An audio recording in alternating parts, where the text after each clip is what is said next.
Yeah, those are fine. We're in Valparaiso, Indiana, and this is Leonard and Lee Pera. Leonard is legally blind.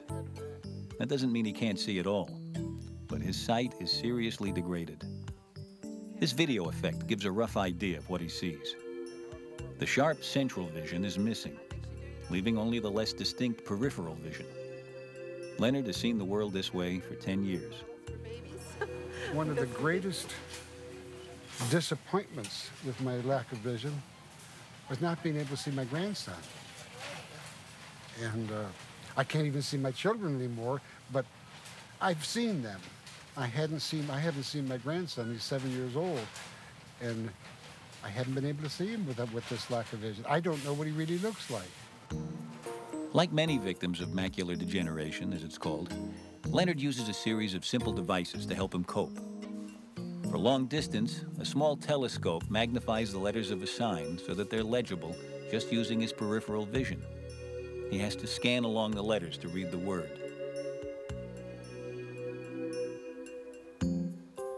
For close-up, he has to choose a magnifying glass. The result is similar.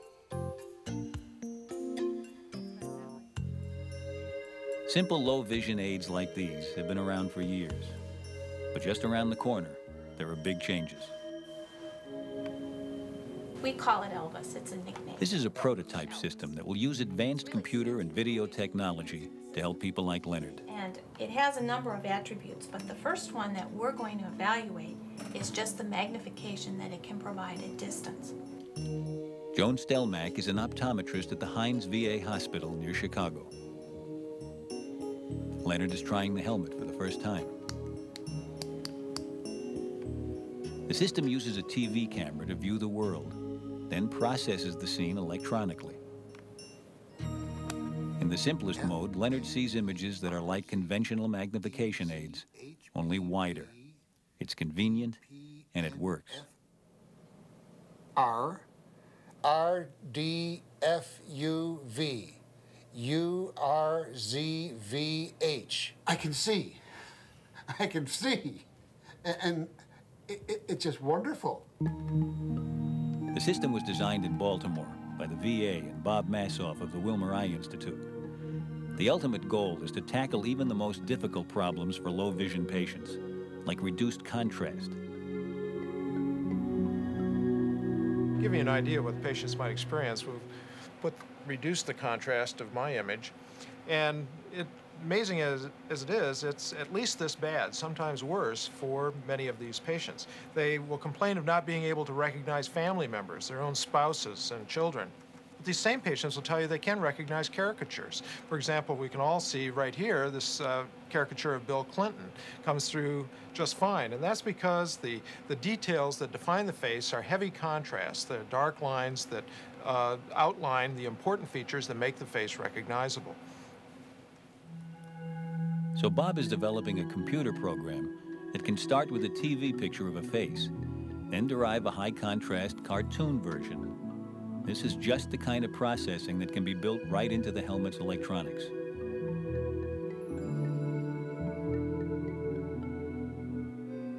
And it will happen in real time, too. The user could, say, scan around the table and instantly recognize everybody there.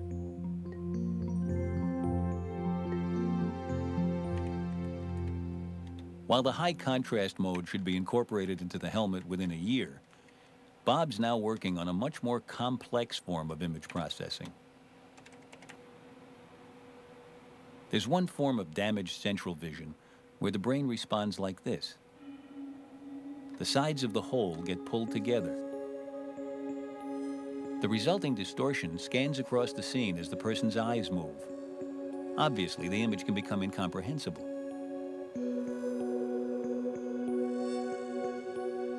Bob Massoff's response is ingenious. His computer takes the part of the scene that the eye can't see and pushes it out to where the eye can see it. The result is distorted. But then the brain constructs its own distorted view of that. Those distortions will cancel each other out, and the patient should see a completely seamless image with no missing information and no distortions. Okay, want to look up? But to make this work in practice, the computer has to know where the eye is looking.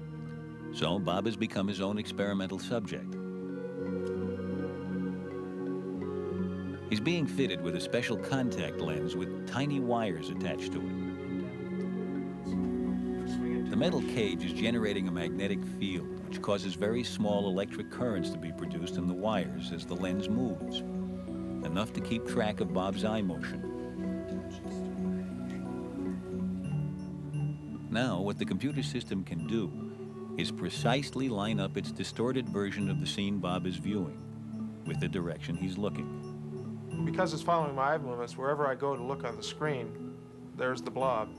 And you can't get away from it. It's almost like a floater or a speck that just stays wherever your eye is looking. The next step will be to adapt all this experimental equipment so that it's small and reliable enough to work as part of the helmet system. So, is this really going to help people? Or is Bob Massoff just a well-meaning high-tech dreamer? This is 7-year-old Joel, the grandson Leonard Pera has never really seen.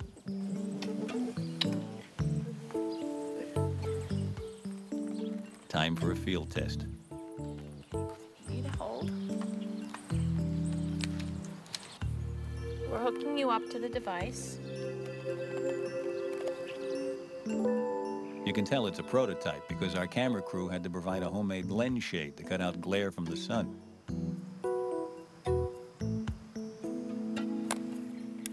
Now, this is a very interesting test because at present, the helmet gives a view only marginally better than Leonard's conventional aids. Doesn't this thing look crazy, Joel? Crazy or not, it does seem to work. It's easier to use. He doesn't have to think about it or line it up. He can get on with what really matters. Getting a good picture. Real good. Let's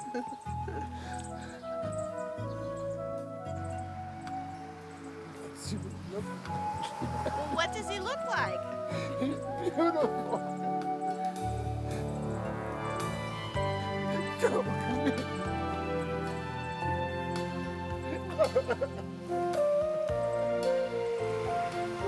I'm so sorry.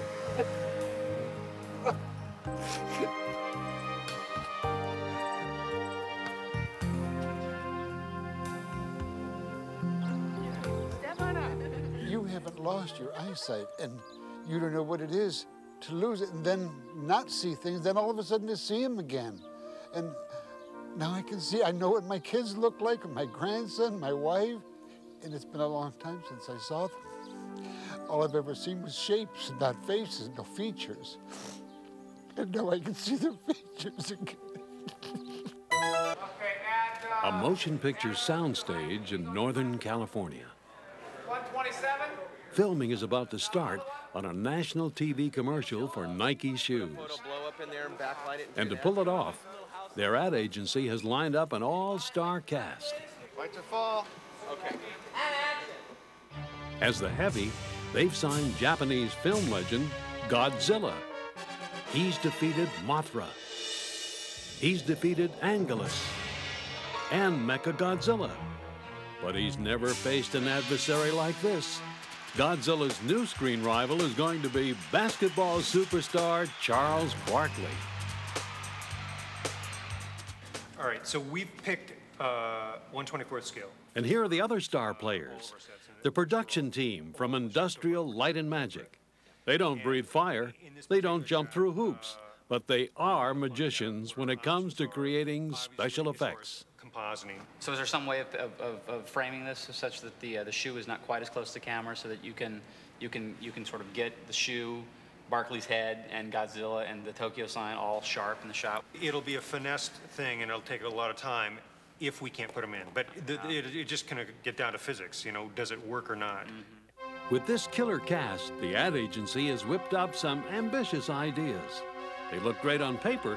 Now it's up to director Michael Owens and his team to make them come alive on screen. As director, I have to rely heavily on all the artists and technicians that pull this project together. The good thing about Industrial Light and Magic is that I'm close with all these people and I trust them immensely. So right off the bat, I have a good start. But I have to because that's the only way it's going to work. If anyone can make a TV commercial cook, it's the folks who brought you such special effects blockbusters as The Empire Strikes Back.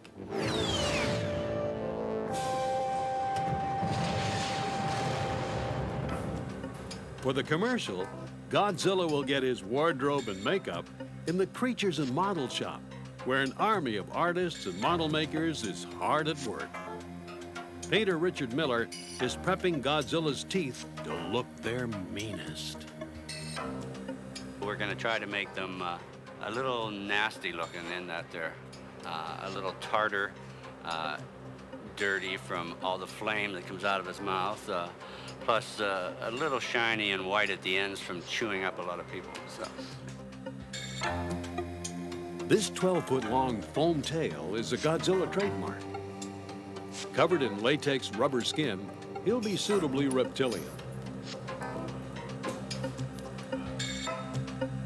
Godzilla's unusual anatomy demands lots of last-minute alterations.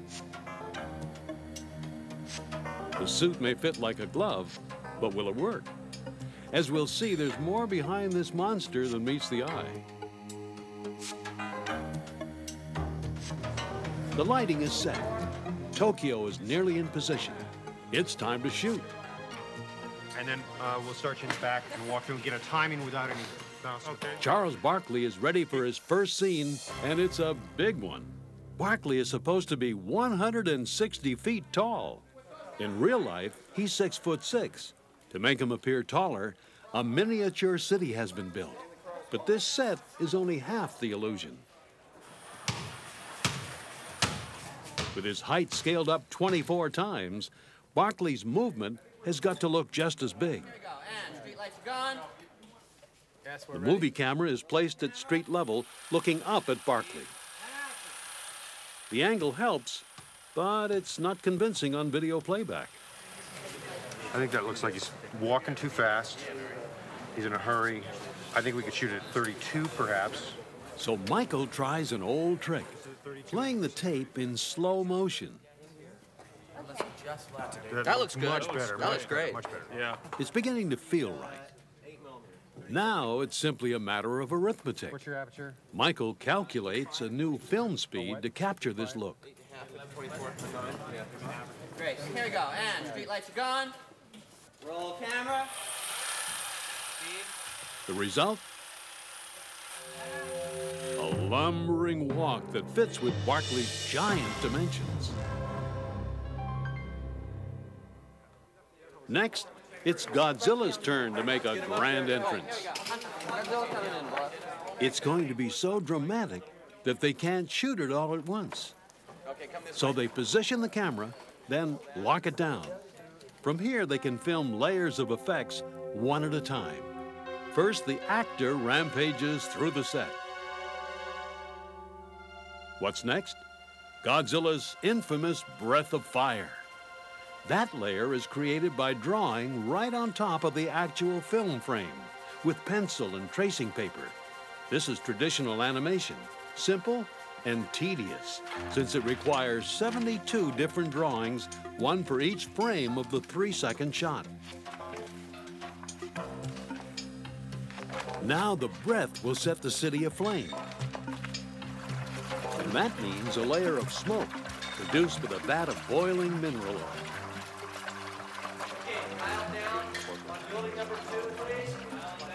Remember, they're shooting this from the same lockdown position.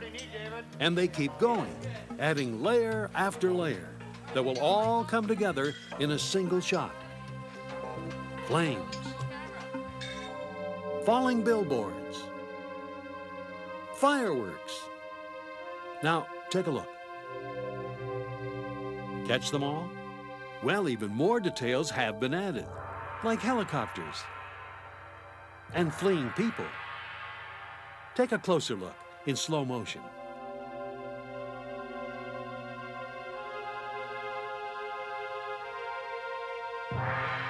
It's time for Godzilla and Barkley to meet up.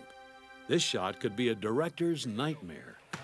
And takeoff. So we just see the shoe, you're feigning back and forth, and then the shoe goes whoop, like this. Godzilla, in the meantime, is in the back, they're going, I mean, Okay. Godzilla will be in there. First shot with Godzilla.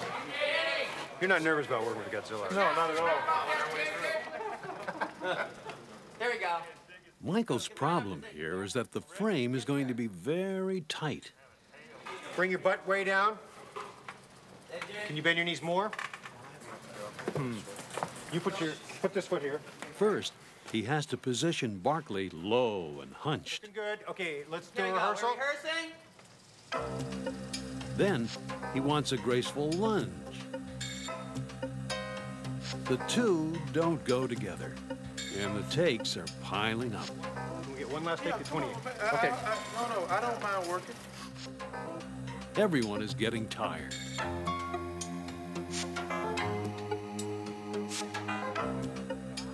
And the director's nerves are getting frayed. I'll take care of it later. Is it a reflection? I'll take care of it later, Kim. Kim, go. But when they finally get it, And action. it all looks easy. Good, excellent. Excellent, excellent. And take off. Boom, cut.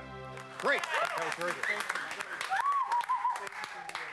We knew that was a challenge Yeah. to get this shot right, but it just, I feel really good. Finally, I think Charles, because it's like squishing Charles into this little place, and I think we finally got that. Meanwhile, more surprises are waiting in the wings. The tail is taking on a life of its own.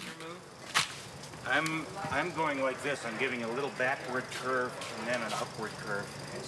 So it's doing a whip thing.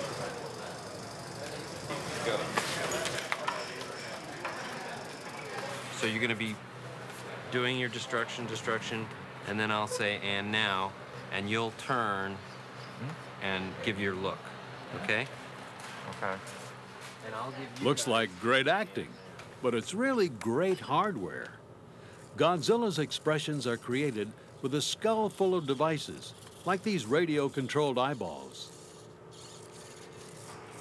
With a working jaw, twitching eyebrows, and a sneer, they have a truly emotional monster, as long as there are 4 puppeteers working together behind the scenes. Give us a bit of a eyebrows going up, just real quick. This remote control choreography leads to a lively on-screen character.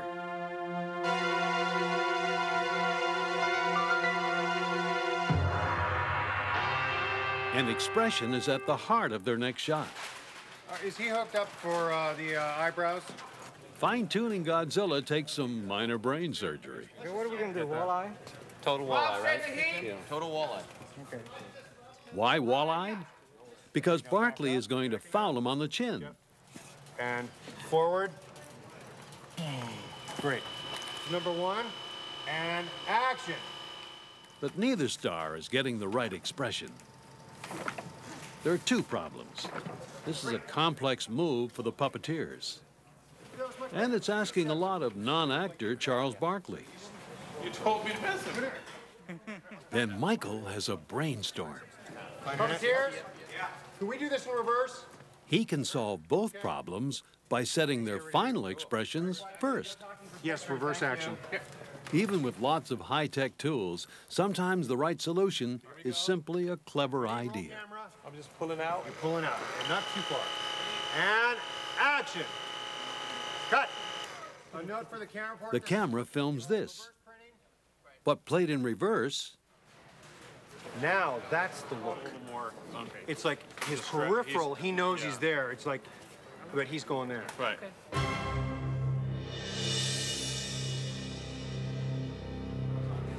for the commercial's grand finale, Barkley is filmed in front of what's called blue screen. This technique allows another shot to be added later. Why? Because they want to marry 2 great moves, but each one needs different lighting and focus. Yeah, that'll work great. This is what's going on behind Barkley. Ready and action! Now for the magic of blue screen. It produces a sharp-edged mask. So in the editing process, when Barkley is superimposed over Godzilla, The combined image is so seamless, you really believe they're on the same street corner. With all the shots in the can, Michael is liking what he sees. I think it looks great, which is a relief. I mean, it really is. Open the big door, Bernie. It's just a joy when you plan it like this and it actually comes out like this without any obstacles. And we changed along the way and modified, but it's just really neat that this stuff comes out like we wanted it to look. After 8 days of filming and 4 weeks of editing, this 30 seconds of wizardry is ready for prime time.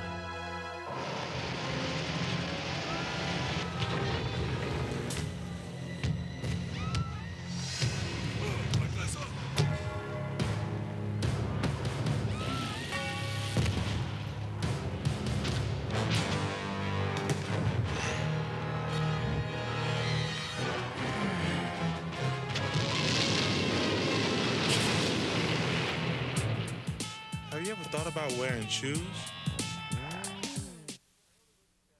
As they say on a movie set, that's a wrap for this edition of Scientific American Frontiers. Next time, we'll rescue a trapped whale off Newfoundland, track howler monkeys in Costa Rica, and examine the tuberculosis epidemic right here in the U.S. So